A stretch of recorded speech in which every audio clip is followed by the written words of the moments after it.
إن الله كان عليكم رقيبا. عن ابن عمر قال قال رسول الله صلى الله عليه وسلم من تشبه بقوم فهو منهم. قال النبي صلى الله عليه وسلم طلب العلم فريضة على كل مسلم.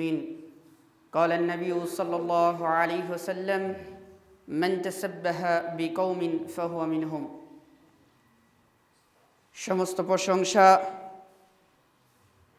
একমাত্র সেই মহান রব্বুল আলামিনের জন্য, যেই মহান রব্বুল আলামিন আজ আমাদেরকে পবিত্র জুমার দিনে দুনিয়াবি সকল কাজকর্ম থেকে বিরত রেখে আমাদেরকে পবিত্র মসজিদ ঘরে আসার জন্য, বসার জন্য তৌফিক দিয়েছেন। সকলে সেই মহান রব্বুল আলামিনের দরবারে লাখ কোটি শুকরিয়া আদায় করি, সকলে বলি আলহামদুলিল্লাহ। অতঃপর সেই নবীর উপর সালাম বর্ষিত হোক, বিশ্বের সাইদুল মুরসালিন, নবিকুলের সম্রাট, বিশ্ব নবী নবী মুহাম্মদ রাসূলুল্লাহ বলি সাল্লাল্লাহু আলাইহি ওয়াসাল্লাম।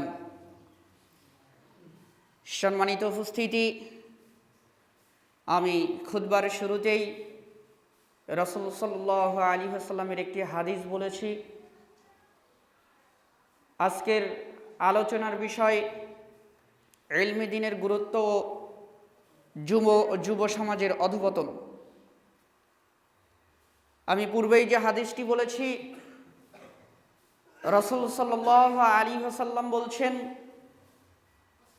খায়রুকুম মান তাআল্লামাল কুরআন ওয়া আল্লামাহ। তোমাদের মধ্যে সর্বোত্তম, সর্বশ্রেষ্ঠ, সবচেয়ে ভালো ওই ব্যক্তি যে ব্যক্তি নিজে কোরআন মাজিদ শেখে এবং অন্যকে কোরআন মাজিদ শিক্ষা দেয়। অত্র হাদিসটি আমরা বিভিন্নজন বিভিন্নভাবে নিজেদের মতো সরলভাবে অনুবাদ করি, সরলভাবে বুঝি, সরলভাবে বোঝার চেষ্টা করি।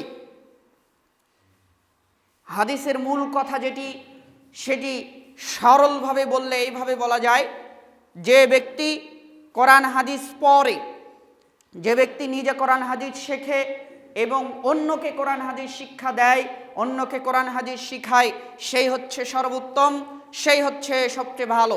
আমরা এই হাদিস দ্বারা এটা বুঝি। প্রশ্ন এইখানে যেটি, সেটি হচ্ছে যে ব্যক্তি কোরআন মাজিদ শেখে, কোরআন হাদিস শেখে, হুজুর মসজিদের ইমাম সাহেব কোরআন হাদিস শেখে, মাদ্রাসার আলেম কোরআন হাদিস অন্যজনকে শিক্ষা দেয়, মাদ্রাসার তলবে ইলম যারা আছে তারা কোরআন হাদিস শিক্ষা করে, হুজুর কোরআন হাদিস শিক্ষা করে, কিন্তু হুজুরের ভিতরে সমস্যা আছে। হুজুর কোরআন হাদিস শেখে অন্যকে শিক্ষা দেয়, কিন্তু হুজুর মিথ্যা কথা বলে। আলেম সাহেব, বক্তা সাহেব কোরআন হাদিস শেখে অন্যকে শিখায়, কিন্তু সে হারাম ভক্ষণ করে, সে সুদ খায়, সে ঘুষ খায়, সে মিথ্যা বলে, সে অপবাদ দেয়।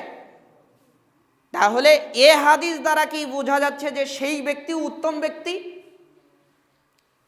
রাসূল সাল্লাল্লাহু আলাইহি ওয়াসাল্লাম তিনি তো বললেন, যে কোরআন মাজিদ শেখে এবং অন্যকে শিক্ষা দেয় সেই হচ্ছে সর্বোত্তম ব্যক্তি। তা আলেম যে সে কোরআন মাজিদ শেখে এবং অন্যকে কোরআন মাজিদ শিক্ষা দেয়, কিন্তু আলেম সাহেব মিথ্যা কথা বলেন, কিন্তু সে হারাম ভক্ষণ করেন, কিন্তু সে অপবাদ দেন, তাহলে কি সে সর্বোত্তম ব্যক্তি, সবচেয়ে ভালো ব্যক্তি? সম্মানিত উপস্থিতি, আল্লাহ রাব্বুল আলামিন পবিত্র কোরআন মাজিদে বলছেন, অকালু সামিনা ওয়া আতানা। মুমিন তারাই যারা বলে যে আমি যতটুকু শুনলাম ততটুকু মেনে নিলাম, আমি যতটুকু কোরআন হাদিস শুনেছি এতটুকু আমি মান্য করলাম। যে ব্যক্তি এতটুকু বলতে পারবে, এই কথা যে বলতে পারবে এবং এই কথার উপরে যে অটুট থাকতে পারবে, সে হচ্ছে মুমিন। তাহলে যে আলেম সাহেব, যে তলবে ইলম ছাত্র আছে, যে সে কোরআন মাজিদ শিখে ততটুকু যদি জীবনে বাস্তবায়ন করে, ততটুকু যদি আমলে আনে, সেটা যদি জীবনে কাজে লাগায়, তাহলে সে মুমিন ব্যক্তি হতে পারবে, তবেই সে সর্বোত্তম ব্যক্তি হতে পারবে, নচেত সে সর্বোত্তম ব্যক্তি হতে পারবে না। এ হাদিসের স্পষ্ট ব্যাখ্যা আপনাকে জানতে হবে, এবং এই হাদিসের গভীরতা যেটি, এই হাদিসের মূল কথা যেটি, সেটি আপনাকে বোঝার চেষ্টা করতে হবে। যে কোরআন হাদিস শিখলেন কিন্তু সেটা আমলে আনলেন না, কোরআন হাদিস শেখেন কিন্তু আপনার ঈমান খাঁটি নয়, তবুও কি আপনি সবচেয়ে ভালো ব্যক্তি? তবুও কি আপনি উত্তম ব্যক্তি? তবু আপনি কিভাবে উত্তম ব্যক্তি হন, যেখানে আল্লাহ রাব্বুল আলামিন বলে দিয়েছেন যে কোরআন মাজিদ শুধু শিখলে হবে না, আকালু সামিনা ওয়া আতানা, কোরআন মাজিদ জানলে হবে না, সেটা আমলে আনতে হবে, আমলে আনার পর সে মুমিন হবে। কিন্তু রাসূল যে এখানে এই কথা বলল, তো রাসূলের কথা কি মিথ্যা হতে পারে? রাসূল যে বলল কোরআন হাদিস শিখলেই উত্তম, রাসূলের কথা কি মিথ্যা হবে? কখনো নয়। রাসূল সাল্লাল্লাহু আলাইহি ওয়াসাল্লাম এখানে বলছেন যে কোরআন হাদিস যে শেখে সে হচ্ছে সর্বোত্তম। শেখে বলতে রাসূল সাল্লাল্লাহু আলাইহি ওয়াসাল্লাম এখানে বুঝিয়েছেন যে কোরআন হাদিস আপনাকে শিখতে হবে এবং সেটা আমলে আনতে হবে। যারা কোরআন মাজিদ শেখে এবং সেটা আমলে আনে, জীবনে বাস্তবায়ন করে, তারাই হবে সর্বোত্তম, তারাই হবে সবচেয়ে ভালো। কোরআন মাজিদ যারা ইলম করে, কোরআন মাজিদ যারা অর্জন করে, কোরআন মাজিদের জ্ঞান যারা অর্জন করে, তারা নিজেদের চরিত্রকে ভালো রাখে, নিজেদের চরিত্রকে ভালো করার চেষ্টা করে। আপনি বোঝেন, আপনি কোরআন মাজিদ যখন পড়বেন তখন আপনি আল্লাহকে চিনতে পারবেন, তখন আপনি আল্লাহকে বুঝতে পারবেন, তখন আপনি আল্লাহকে ভয় করবেন, তখন আপনি রাসূলকে চিনতে পারবেন, যখন আপনি কোরআন মাজিদ নিজে শিখবেন। আর যখন আপনি রাসূলের হাদিস পড়বেন, যখন রাসূলের হাদিস যখন আপনি শিখবেন, তখন রাসূলের আদর্শগুলো আপনার ভিতরে বাস্তবায়ন হবে, আপনার ভিতরে সেগুলো জাগ্রত হবে, রাসূলের বৈশিষ্ট্যগুলো আপনার ভিতরে চলে আসবে। রাসূলের বৈশিষ্ট্য কি? রাসূলের বৈশিষ্ট্য সদা সত্য বলা। তিনি জীবনে কোনোদিন মিথ্যা কথা বলেননি। তিনি হচ্ছেন মুহাম্মদ সাল্লাল্লাহু আলাইহি ওয়াসাল্লাম। যখন আপনি রাসূলের হাদিস পড়ছেন, তখন আপনি আর মিথ্যা বলবেন না। রাসূলের আদর্শ কি? রাসূলের আদর্শ কাউকে গালি না দেওয়া। আপনি যখন রাসূলের হাদিস পড়ছেন, রাসূলের হাদিস যখন পড়ছেন, তখন রাসূলের এই বৈশিষ্ট্যটা আপনার ভিতরে বাস্তবায়ন হচ্ছে। আপনি আর কাউকে গালি দিচ্ছেন না। রাসূলের আদর্শ মিথ্যা না বলা, রাসূলের আদর্শ গালি না দেওয়া, রাসূলের আদর্শ ৫ ওয়াক্ত সালাত আদায় করা, রাসূলের আদর্শ কি? সদাচরণ করা, মানুষের সাথে ভালো ব্যবহার করা। রাসূলের আদর্শ অনেক আছে, যেগুলো এখানে বলে শেষ করা যাবে না। তো আপনি যখন কোরআন হাদিস শিখলেন, আল্লাহকে চিনলেন কোরআন পড়ে, রাসূলকেও চিনলেন, হাদিস পড়ে রাসূলের বৈশিষ্ট্যগুলো আপনার জীবনে বাস্তবায়ন করলেন, তখন দেখেন তো আপনি কোরআন হাদিস পড়ে এই রাসূলের বৈশিষ্ট্যগুলো যখন আপনি জানতে পারলেন, এগুলো যখন নিজের জীবনে বাস্তবায়ন করলেন, নিজে যখন ৫ ওয়াক্ত সালাত আদায় করেন, কোরআন হাদিসের জ্ঞান অর্জন করে, কোরআন হাদিস শিখে যখন মসজিদে ৫ ওয়াক্ত সালাত আদায় করতে আসেন, মানুষের সাথে ভালো ব্যবহার করেন, কাউকে গালি দেন না, কাউকে অপবাদ দেন না, সব সময় মানুষের সাথে সদাচরণ করেন, তখন সবাই বলবে যে অমুক ব্যক্তিটা পরহেজগার, অমুক ব্যক্তিটা ভালো, তার ব্যবহার ভালো।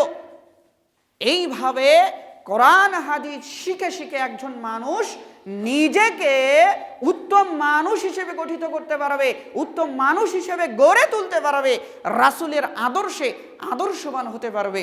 যখনই কোনো ব্যক্তি কোরআন হাদিস শিখে রাসূলের আদর্শ নিজের জীবনে বাস্তবায়ন করবে এবং সেটা আমলে আনবে, তখনই সেই ব্যক্তি সবচেয়ে উত্তম হবে।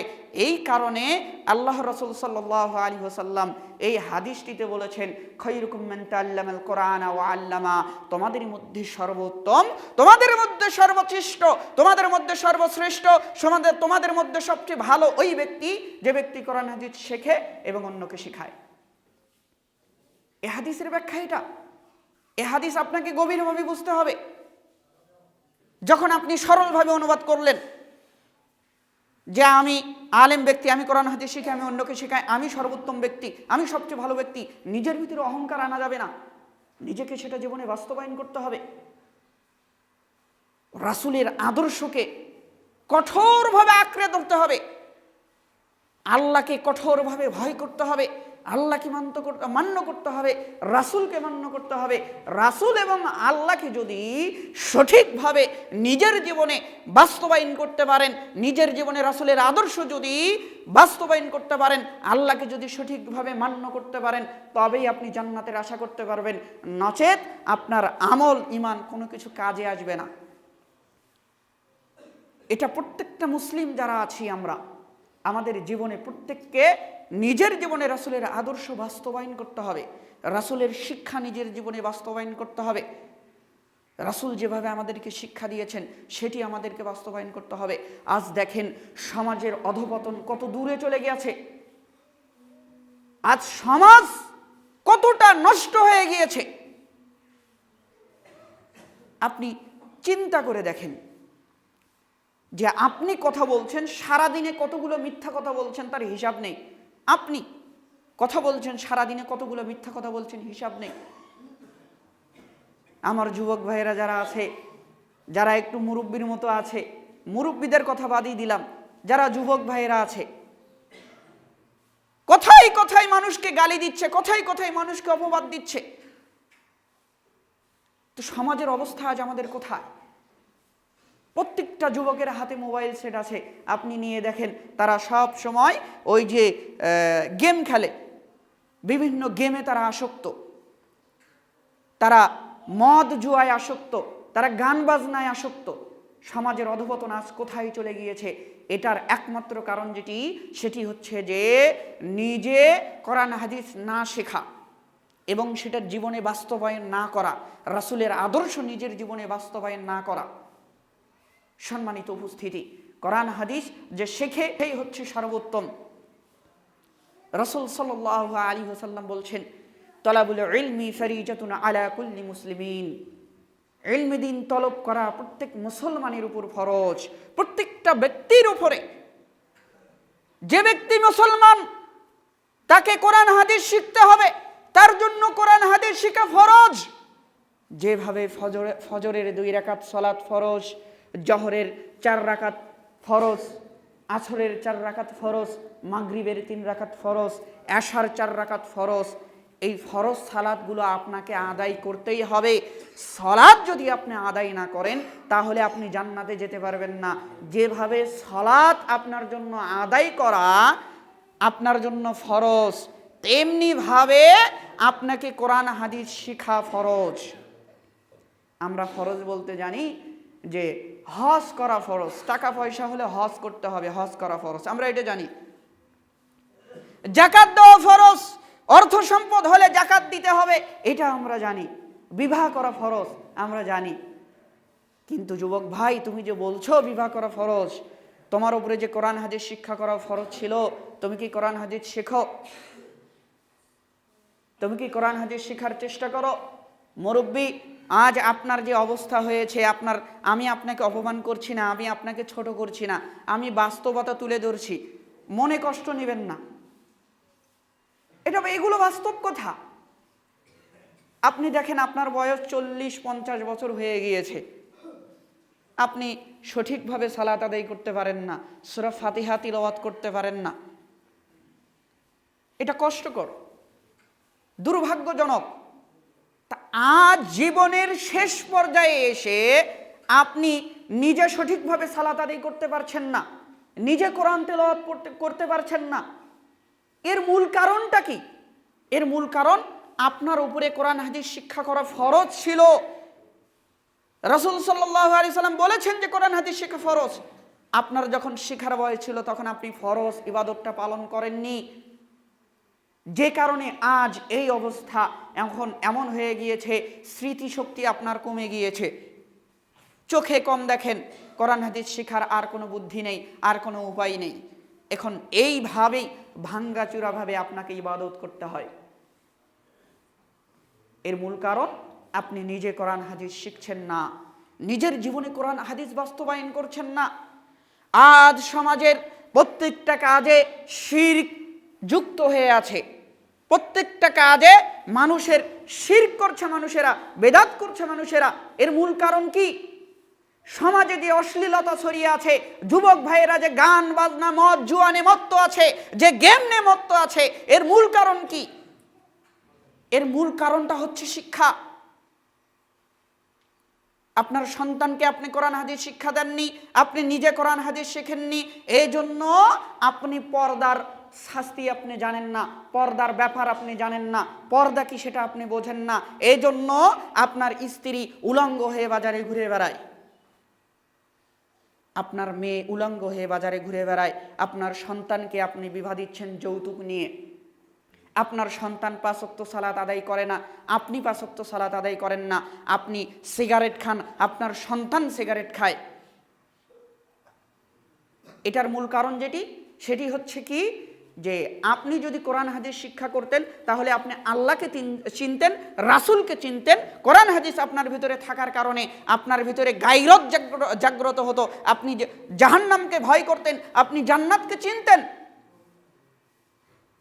তবে আপনি নিজের ইমানকে খাঁটি করতে পারতেন, নিজের পরিবার, সমাজ, রাষ্ট্রকে তৈরি করতে পারতেন। সম্মানিত উপস্থিতি, দ্বীনের ইলম আপনাকে অর্জন করতে হবে, দ্বীনের জ্ঞান আপনাকে অর্জন করতে হবে। দ্বীনের জ্ঞান যে ব্যক্তির ভেতরে থাকবে না, সেই ব্যক্তি সমাজে আগাছার মতো, তার দ্বারা সমাজে কোনো উপকার হবে না, তার দ্বারা সমাজের কোনো উন্নতি হবে না, তার দ্বারা দেশ সমাজ রাষ্ট্রের কোনো উপকার হবে না, কোনো উপকারে সে আসবে না। যে ব্যক্তির ভিতরে কোরআন হাদিসের শিক্ষা নেই, যে ব্যক্তির ভিতরে কোরআন হাদিসের জ্ঞান নেই, সে সমাজে ভাইরাসের মতো, সে নিজে কোনো কিছু করতে পারে না। তার ভিতরে সঠিক ঈমান নেই, তার পরিবার ভাইরাস, তার প্রত্যেকটা পরিবারের সদস্য ভাইরাস। কেন ভাইরাস? দেখেন, আপনার ভিতরে কোরআন হাদিসের শিক্ষা নেই, আপনার পরিবারের সদস্যদেরকে আপনি শিক্ষা দেননি। আপনার পরিবারের সদস্যরা কি করছে? আপনার পরিবারের সদস্যরা আপনার সামনে নাচানাচি করছে, আপনার সামনে সিগারেট খাচ্ছে, আপনার সামনে অশ্লীলতায় সরে যাচ্ছে, তার ভিতরে আপনিও যোগ দিচ্ছেন। আপনার দ্বারা কি হবে? আপনার দ্বারা সমাজ, দেশ, রাষ্ট্রের কি উপকার আসতে পারে? আপনার দ্বারা আপনি কি করতে পারেন? সম্মানিত উপস্থিতি, আমার কথায় মনে কষ্ট নেবেন না। আপনার জন্য এটা ফরজ ছিল, কিন্তু ফরজ ইবাদতটা আপনি পালন করেননি, যে কারণে শেষ বয়সে এসে আপনার এই অবস্থা, যে কারণে আপনি সুদের উপর লিপ্ত আছেন, যে সুদের পাপের ভয়াবহতা সম্পর্কে আপনি এখনো জানেন না। রাসূল সাল্লাল্লাহু আলাইহি ওয়াসাল্লাম বলছেন, দিরহামু রিবান ইয়াকুলুর রাজুলু ওয়া হুয়া ইয়ালামু আশাদ্দু মিন সিত্তাতিন ওয়া সালাসিনা জিনিয়া। যে ব্যক্তি জেনে শুনে 1 টাকা সুদ খেলো, সে 36 বার জিনা করার চেয়ে কঠিন কাজ করলো।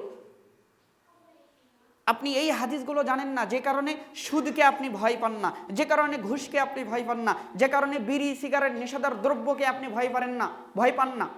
আপনার ভিতরে ঈমান নেই। সম্মানিত উপস্থিতি, কথা লম্বা করব না, যে কথা বলছিলাম, যে আল্লাহ রাব্বুল আলামিন আদম আলাইহিস সালামকে সৃষ্টি করলেন। আদম আলাইহিস সালামকে আল্লাহ রাব্বুল আলামিন সৃষ্টি করে, আদম আলাইহিস সালামকে যখন সৃষ্টি করবেন, তখন আল্লাহ রাব্বুল আলামিন ফেরেশতাদেরকে বলছে যে, হে ফেরেশতাগণ, আমি মানুষ সৃষ্টি করব, আমি আদমকে সৃষ্টি করব, তাদেরকে পৃথিবীতে পাঠাবো। তখন ওই ফেরেশতাগণ বলছে যে, আল্লাহ রাব্বুল আলামিন, আপনি মানুষ সৃষ্টি করবেন, কিন্তু আপনি তো এর আগে জিন জাতি সৃষ্টি করেছেন। এই জিন জাতি পৃথিবীতে গিয়ে নানান ফিতনা ফাসাদ তৈরি করে দিয়েছে, নানান ফিতনা ফাসাদ মারামারি তৈরি করে দিয়েছে, বিশৃঙ্খলা তৈরি করে দিয়েছে। তার উপর আপনি যদি আবার এই মানুষ জাতি সৃষ্টি করেন, তো এই মানুষও দুনিয়াতে গিয়ে ফিতনা ফাসাদ করবে। আপনার ইবাদত তো তারা করবেই না, তারা এই সমস্ত হারাম কাজে লিপ্ত থাকবে। এ কথা ফেরেশতারা বলছে। তখন আল্লাহ রাব্বুল আলামিন বললেন যে, আমি যা জানি তোমরা তা জানো না। ফেরেশতাদেরকে বলছে যে, আমি যা জানি তোমরা তা জানো না। আল্লাহ রাব্বুল আলামিন আদম আলাইহিস সালামকে সৃষ্টি করলেন। আদম আলাইহিস সালামকে আল্লাহ রাব্বুল আলামিন সৃষ্টি করে ফেরেশতাদেরকে ডাকলেন। এবার ফেরেশতাদেরকে আল্লাহ রাব্বুল আলামিন জিজ্ঞাসা করতেছেন, ফেরেশতাগণ বলো তো এইটার নাম কি, এইটার উত্তর কি হবে? ফেরেশতাগণ উত্তর দিতে পারছে না। ওই একই প্রশ্নই যখন আদম আলাইহিস সালামকে করা হচ্ছে, তখন আদম আলাইহিস সালাম উত্তর দিচ্ছেন। ফেরেশতারা যে প্রশ্নের উত্তর দিতে পারছে না, সেই প্রশ্নের উত্তর দিতে পারছে কে? সেই প্রশ্নের উত্তর দিতে পারছে আদম আলাইহিস সালাম। কেননা আল্লাহ রাব্বুল আলামিন আদম আলাইহিস সালামকে পুরো পৃথিবীর সমস্ত কিছুর নাম শিক্ষা দিয়েছেন। সমস্ত কিছুর নাম শিক্ষা দিয়েছেন আল্লাহ রাব্বুল আলামিন আদম আলাইহিস সালামকে। আজকের দুনিয়াতে যে ডিজিটাল প্রযুক্তি, আজকের দুনিয়াতে যে কম্পিউটার সায়েন্স যা কিছু আছে, কিয়ামত পর্যন্ত যত ডিজিটাল প্রযুক্তি আবিষ্কার হবে, যত আধুনিক প্রযুক্তি আবিষ্কার হবে, সমস্ত কিছুর জ্ঞান আদম আলাইহিস সালামের কাছে ছিল। কেননা আল্লাহ রাব্বুল আলামিন তাকে সব কিছুর শিক্ষা দিয়েছেন, তিনি এত জ্ঞানী। আল্লাহ রাব্বুল আলামিন যখন দেখলেন যে ফেরেশতারা উত্তর দিতে পারছে না, কিন্তু আদম উত্তর দিতে পারছে, তখন ফেরেশতাদেরকে বলা হলো যে ফেরেশতাগণ তোমরা আদমকে সিজদা করো। এইখানে বোঝার চেষ্টা করেন আল্লাহ রাব্বুল আলামিন কি কারণে, কারণটা কি, কোন কারণে ফেরেশতাদেরকে বললেন যে তোমরা আদমকে সিজদা দাও? আদমকে সিজদা দেওয়ার আদেশ কেন দিলেন আল্লাহ রাব্বুল আলামিন? এটার মূল কারণ কি? কারণটাই হচ্ছে জ্ঞান। কেননা আদমের জ্ঞান বেশি, আদম সব কিছুর নাম জানেন। এই যে জ্ঞান, এই জ্ঞানের কারণেই ফেরেশতারা আদমকে সিজদা করেছে, আদম আলাইহিস সালামকে সিজদা করেছে, একমাত্র জ্ঞানের কারণে। সম্মানিত উপস্থিতি, এই একই নিয়ম আমাদের পৃথিবীতে বাস্তবায়িত। যে জাতি যত জ্ঞান বিজ্ঞানে উন্নত, যে জাতি যত জ্ঞান বিজ্ঞানে নিজেদেরকে উপরে তুলতে পেরেছে, সেই জাতি পুরো পৃথিবী শাসন করবে। যে জাতি জ্ঞান বিজ্ঞানে যত উন্নত, বর্তমান তাই করছে। পুরো পৃথিবী এখন শাসন করছে কারা? পুরো পৃথিবী শাসন করছে ইহুদিরা। এই ইহুদিদের বিরুদ্ধে এখন কথা বলার মতো কোনো মুসলিম কান্ট্রি নেই, কোনো মুসলিম রাষ্ট্র নেই। দেখেন না কেন ইহুদিরা জ্ঞান বিজ্ঞানে উন্নত, তাদের কাছে পরমাণু বোমা আছে, তাদের কাছে আধুনিক অস্ত্র আছে, তারা মন যেটা চাচ্ছে সেটা করছে। তারা আপনাকে হাতের মুঠোয় রেখেছে। বাংলাদেশ সরকারের কোনো ক্ষমতা নেই ফিলিস্তিনিদের পক্ষে কোনো কঠোর ব্যবস্থা নেওয়া। যে মুসলিম কান্ট্রি আছে ইন্দোনেশিয়া, পাকিস্তান, যাদের কাছে পরমাণু বোমা আছে, ওই যে ফিলিস্তিনে এখনও যে মুসলমানদেরকে হত্যা করা হচ্ছে, এখনও প্রতিনিয়ত মুসলমানদেরকে হত্যা করা হচ্ছে, মুসলমান মেয়েদেরকে ধর্ষণ করা হচ্ছে, তাদের উপরে নির্যাতন করা হচ্ছে। মুসলিমরা কি পৃথিবীতে সংখ্যায় কম? মুসলিম দেশ কি পৃথিবীতে নেই? মুসলিম দেশ যারা আছে তারা কেন ওই ইহুদিদের বিরুদ্ধে কথা বলতে পারে না?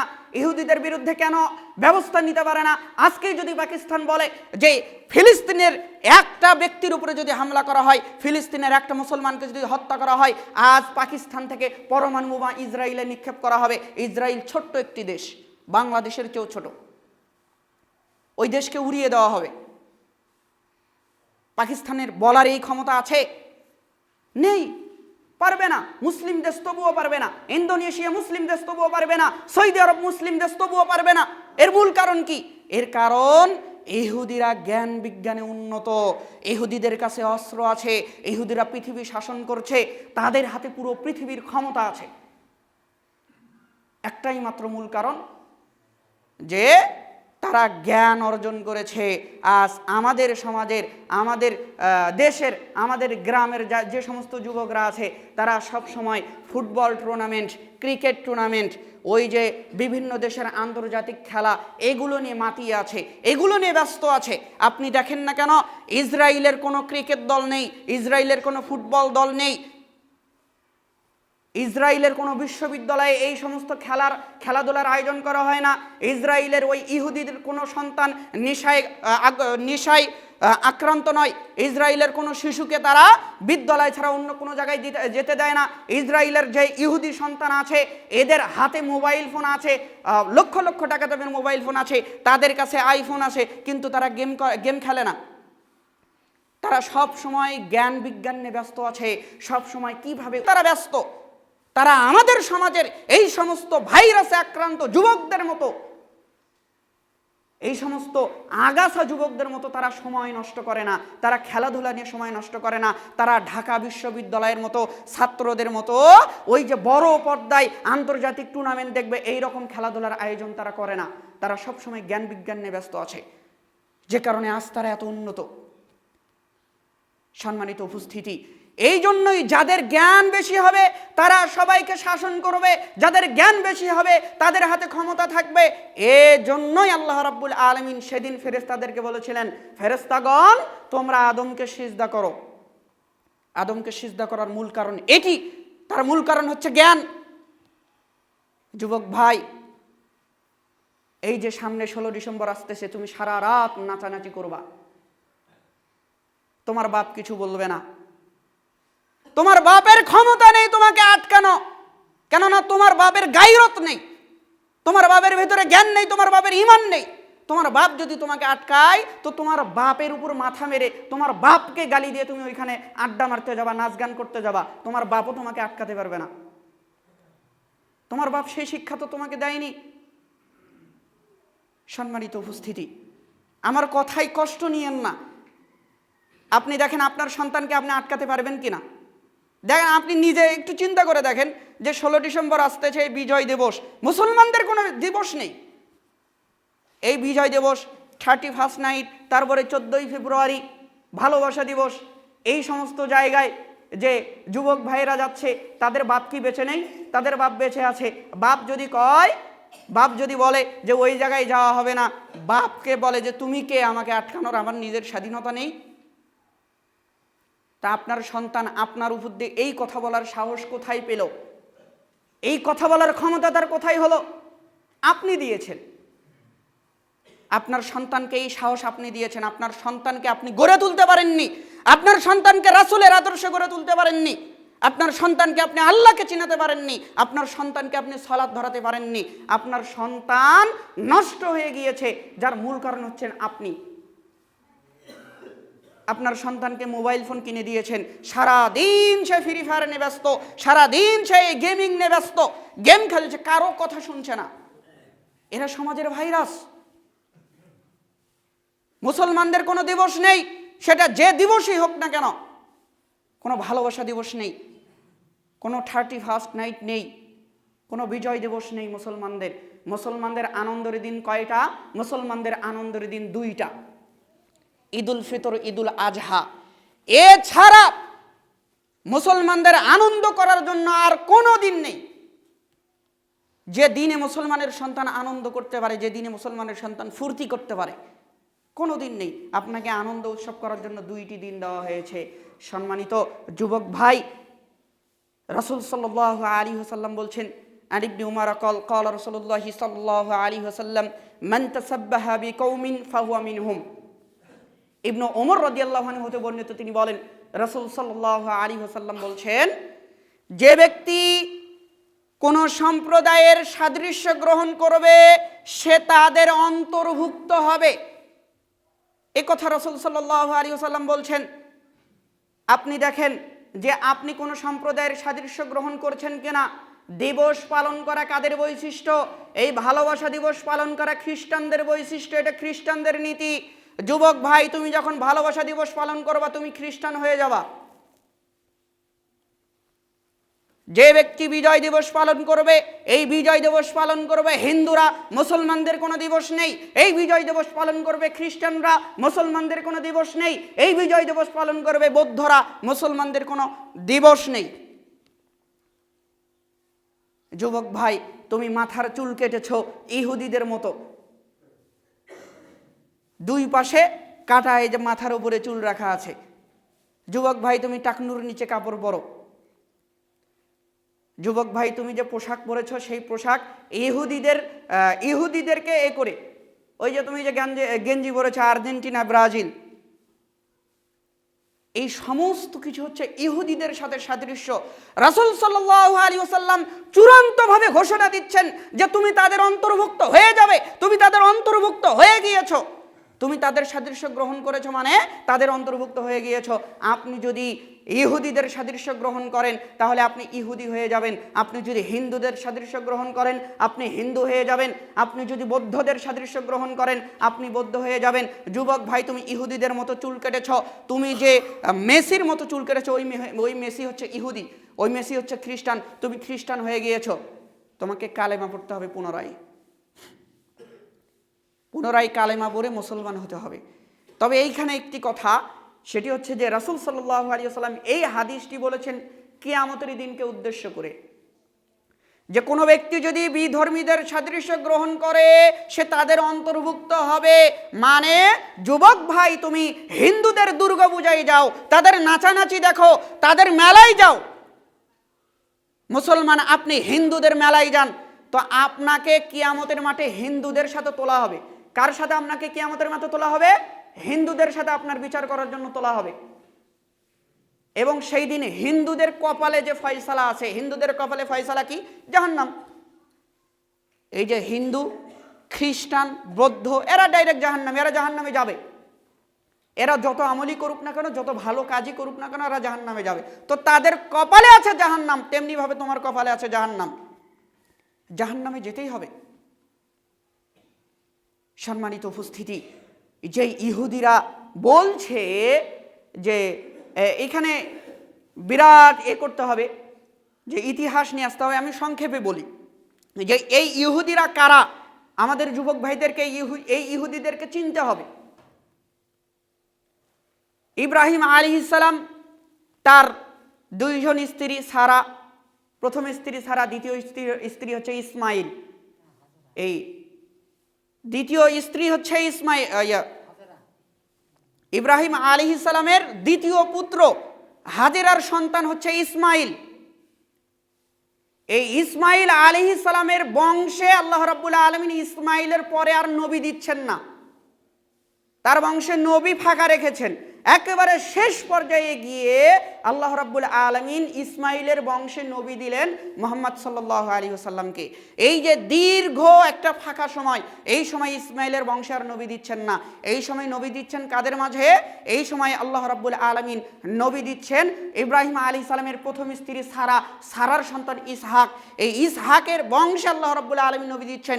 ইসহাকের পুত্র ইয়াকুব, ইয়াকুবের পুত্র ইউসুফ, ইউসুফেরা 12 ভাই। এই 12 ভাইয়ের বংশে সুলাইমান আলাইহিস সালাম, মুসা আলাইহিস সালাম, ঈসা ইবনে নূর, হারুন আলাইহিস সালাম, দাউদ আলাইহিস সালাম, যত নবী আছে এই সমস্ত নবীদেরকে আল্লাহ রাব্বুল আলামিন ইব্রাহিম আলাইহিস সালামের প্রথম স্ত্রী সারা, সারার সন্তান ইসহাক, এই ইসহাকের বংশে দিচ্ছেন। এবং এই ইসহাকের বংশে যত নবী আল্লাহ রাব্বুল আলামিন প্রতিনিয়ত পাঠাচ্ছেন, শুধু নবী পাঠাচ্ছেন তাদের বংশে। যখন এই ইহুদিদের ভেতরে আল্লাহ রাব্বুল আলামিন বারবার নবী পাঠাচ্ছেন, কিন্তু এই ইহুদিরা কি করছে? এই ইহুদিরা ওই যে আল্লাহ রাব্বুল আলামিনের সঠিক দিনকে মানতে চাচ্ছে না, সঠিক ধর্মকে মানতে চাচ্ছে না, তারা পথভ্রষ্ট হয়ে গিয়েছে। তারা যখন অভিশাপ প্রাপ্ত হলো, আল্লাহ রাব্বুল আলামিন তাদের উপরে যখন নাখোশ হলেন, যখন দেখলো যে তাদেরকে হেদায়েত দেওয়াই যাচ্ছে না। কিভাবে হেদায়েত দেওয়া যাচ্ছে না? তাদের ভেতরে নবী পাঠানো হয়, তারা নবীদেরকে হত্যা করে। এই ইহুদিরা নবীদেরকে হত্যা করে। ইসহাকের বংশে যত নবী পাঠাছে, এই ইহুদিরা নবীদেরকে মানে না, নবীদেরকে হত্যা করছে, নবীদের কথা শুনছে না, নবীদেরকে জেলখানায় বন্দি করছে, নবীদেরকে উল্টা পাল্টা প্রশ্ন করছে। যখন দেখলেন যে আল্লাহ রাব্বুল আলামিন যে এই ইহুদিদেরকে আর ভালো করা যাচ্ছে না, তখন আল্লাহ রাব্বুল আলামিন কি করলেন? তখন আল্লাহ রাব্বুল আলামিন ইসমাইলের বংশে নবী পাঠালেন, শেষ নবী মুহাম্মদ সাল্লাল্লাহু আলাইহি ওয়াসাল্লাম। হাজেরার গর্ভে জন্ম হলো ইসমাইলের। এই ইসমাইলের বংশে আল্লাহ রাব্বুল আলামিন নবী পাঠালেন। এখন মুহাম্মদ সাল্লাল্লাহু আলাইহি ওয়াসাল্লাম যখন নবীয়তের দাবি করলেন যে আমি নবী, আল্লাহর রাসূল, তিনি আমাকে রাসূল হিসেবে পাঠিয়েছেন, তখন ওই ইহুদিরা বলছে কি? যে এতদিন যত নবী এসেছে তারা আমাদের ভিতরে এসেছে, এতদিন যত নবী রাসূল এসেছে তারা আমাদের ভিতরে এসেছে, আরে মুহাম্মদ নাকি পত্তলিকের বংশে এসেছে সাল্লাল্লাহু আলাইহি ওয়াসাল্লাম। ওই যে ইসমাইল আলাইহিস সালাম কার সন্তান ছিলেন? হাজেরার সন্তান ছিলেন। হাজেরা কি ছিল? হাজেরা দাসী ছিল। হাজেরাকে ইব্রাহিম আলাইহিস সালাম উপহার হিসেবে পেয়েছিলেন, তো সে তো দাসী ছিল। এই কথা ওই ইহুদিরা বলছে যে এতদিন যত নবী এসেছে আমাদের ইহুদি বংশে এসেছে, আরে মুহাম্মদ সাল্লাল্লাহু আলাইহি ওয়াসাল্লাম, মুহাম্মদ নাকি ওই পত্তলিকের বংশে এসেছে, দাসীর বংশে এসেছে, ও হচ্ছে ভুয়া নবী। ও হচ্ছে কি নবী? ও হচ্ছে ভুয়া নবী। যুবক ভাই দেখো, তুমি যে আর্জেন্টিনা ব্রাজিলের সাপোর্ট করো, তুমি যে ইহুদিদের সাপোর্ট করো, ওই ইহুদিরা বলে তোমার নবী ভুয়া, মুহাম্মদ সাল্লাল্লাহু আলাইহি সাল্লাম ভুয়া, তোমার ধর্ম ভুয়া। যে বলে তোমার ধর্ম ভুয়া, যে বলে তোমার নবী ভুয়া, তাকে তুমি কিভাবে মান্য করো? তাকে তুমি কিভাবে আইডল হিসেবে গ্রহণ করো? তার গেঞ্জি তুমি কিভাবে ব্যবহার করো? তার মাথার যে চুল আছে সেই কাট তুমি কিভাবে ব্যবহার করো? যে বলছে তোমার নবী ভুয়া। যে ইহুদিরা আজ মুসলমানদেরকে হত্যা করছে, ফিলিস্তিনে প্রতিনিয়ত মুসলমানদেরকে হত্যা করছে, এই ইহুদিরা মুসলমানদেরকে মানছে, তাদেরকে তুমি কিভাবে মান্য করো? তাদেরকে তুমি কিভাবে আইডল হিসেবে গ্রহণ করো? রাসূল সাল্লাল্লাহু আলাইহি ওয়াসাল্লাম কিন্তু বলে দিয়েছেনই যে তুমি কিয়ামতের মাঠে কার সাথে উঠবে? তুমি কিয়ামতের মাঠে ওই ইহুদি, হিন্দু, বৌদ্ধ, খ্রিস্টান এর সাথে কিয়ামতের মাঠে তোমাকে তোলা হবে এবং তাদের কপালে ফয়সালা জাহান্নাম, তোমার ফয়সালা হয়ে যাবে জাহান্নাম। জাহান্নামে যেতে হবে। অতএব সময় থাকতে ভালো হয়ে যাও, সময় থাকতে আমাদেরকে ভালো হতে হবে। আজ সর্বশেষ এসে একটি কথা বলি, সময় শেষ। একটি কথা যেটি হচ্ছে, সবাই একটু বোঝার চেষ্টা করেন, আজ যে আমাদের যুবক ভাইয়েরা তাদের যে এই অধঃপতন, আমরা যারা আছি আমাদের সমাজের যে এই অধঃপতন, আমরা মুসলিম জাতি আমাদের যে এই অধঃপতন, আমাদের ইমানের যে এই খারাপ অবস্থা, পুরো পৃথিবীতে মুসলমানদের উপর যে নির্যাতন চালানো হচ্ছে, এর মূল কারণটাই হচ্ছে যে মুসলমানের ভেতরে ঈমান নেই। আর ঈমান মুসলমানের ভেতরে আনতে হলে মুসলমানদেরকে কোরআন এবং হাদিসকে আঁকড়ে ধরতে হবে। কোরআন এবং হাদিসকে আঁকড়ে ধরতে হলে কোরআন হাদিস জানতে হবে। তা আপনি তো আপনার সন্তানকে কোরআন হাদিস শিক্ষা দিচ্ছেন না। আপনার সন্তান 2-3 বছরের, তার ভেতরে তার ঘাড়ের উপরে একটা ব্যাগ ধরিয়ে দিয়ে দিচ্ছেন, কেজি স্কুলে পাঠিয়ে দিচ্ছেন, আপনার সন্তানকে মক্তবে পাঠাচ্ছেন না। আপনার সন্তানকে স্কুলে পাঠিয়ে দিচ্ছেন, আপনার সন্তানকে জেনারেল শিক্ষায় শিক্ষিত করছেন, আপনার সন্তান